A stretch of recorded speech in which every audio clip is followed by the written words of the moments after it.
aí, meus queridos, tudo bem? Eu sou o Prof. Clayton Reis e hoje a gente vai fazer a resolução de mais uma questão que fala sobre lei de Coulomb. A questão diz o seguinte: em 1785, Charles Augustin de Coulomb, com o auxílio de uma balança de torção, investigou a interação entre cargas elétricas.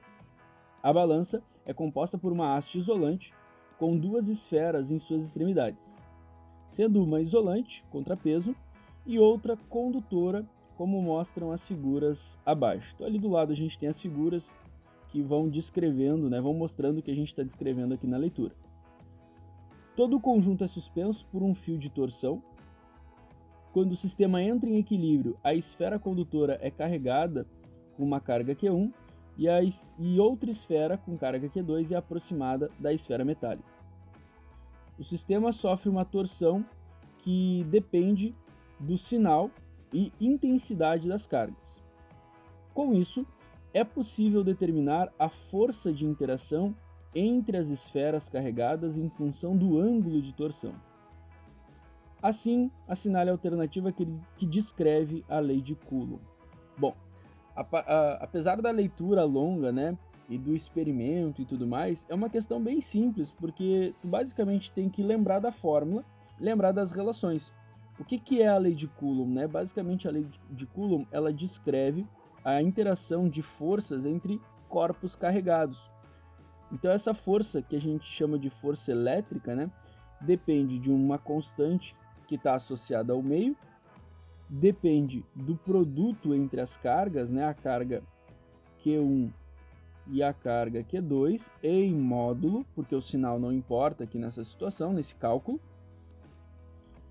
dividido por d ao quadrado, que é o que? É a distância entre estas duas esferas, entre essas duas cargas, no caso, d ao quadrado. Então, o que a gente tem aqui?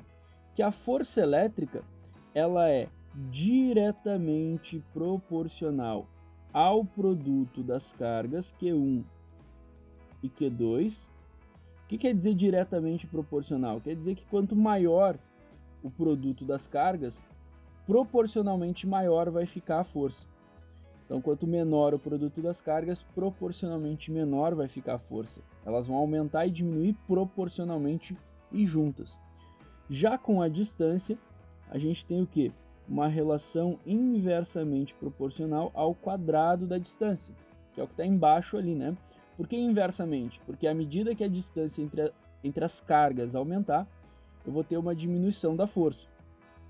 Só que daí a relação é proporcional ao quadrado, Ou seja, se a distância entre as cargas, por exemplo, dobra, então a gente tem uma diminuição quadrática, uma diminuição de 2 ao quadrado da força, ou seja, a força diminuiria 4.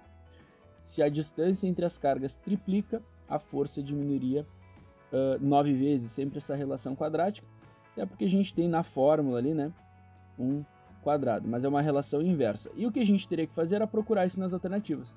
Então, alternativa A força elétrica é proporcional ao produto das cargas e inversamente proporcional ao quadrado da distância.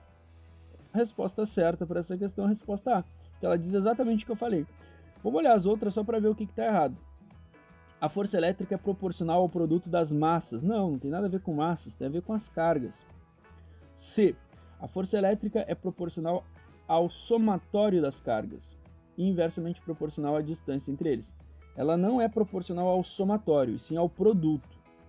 E ela não é inversamente proporcional à distância, e sim ao quadrado da distância. Então faltou um quadrado aqui. Então está errado essa C. D. Independentemente dos sinais das cargas, a torção no fio não irá mudar de direção. Bom, a torção no fio depende do sinal, por quê? Porque se eu tiver cargas iguais, eu tenho atração, eu tenho repulsão. Se eu tiver cargas opostas, de sinais contrários, eu tenho atração. Então, a reação entre as cargas vai depender do sinal entre elas, se eu vou ter uma atração ou uma repulsão. Então, não é independentemente do sinal das cargas. A reação depende do sinal. O que é independente é o cálculo. A intensidade da força independe do sinal das cargas, depende só do valor, por isso que é em módulo na fórmula. E quanto maior a massa das esferas, maior a aceleração causada pela lei de Coulomb. Aqui tem uma relaçãozinha com leis de Newton, né? O que acontece? A massa, ela tem uma relação inversa com a aceleração, né? Da onde que sai isso aí? Sai daqui, ó. Força resultante é igual a massa vezes a aceleração. Onde essa força aqui é a força elétrica, né? Seria a lei de Coulomb agindo na situação que a gente está analisando. E o detalhe é, se eu tiver massas muito grandes, essas massas vão ter acelerações muito baixas, né? A gente tem uma relação inversa e não direta. Ele fala ali, quanto maior a massa, maior a aceleração. Não. Seria menor aqui, né? Para estar certo. Então, realmente a resposta certa fica a alternativa A para essa questão. Espero que vocês tenham gostado, espero que vocês tenham entendido. Muito obrigado por assistirem até aqui. Fiquem ligados aí nas próximas resoluções e era isso. Bons estudos para vocês e tchau, tchau!